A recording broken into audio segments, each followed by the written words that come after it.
ত্রয়োদশ জাতীয় সংসদ নির্বাচনকে সামনে রেখে থিম সং প্রকাশ করল বিএনপি। রাজধানীর গুলশানের একটি হোটেলে রাত 12টায় প্রথমবারের মতো বেজে ওঠে এই থিম সং।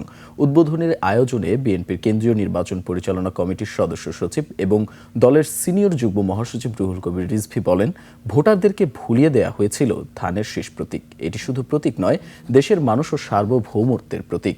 এই প্রতীক শেখ হাসিনা যেমন মুছে দিতে পারেনি, অন্যরাও পারবে না। তিনি আরো বলেন, ফ্যাসিবাদের ভয়াবহ আক্রমণের মুখে নির্বাচনী উৎসব ফিকে হয়ে গিয়েছিল। এবার ভোটের মাধ্যমে সেই আমেজ ফিরে আসবে।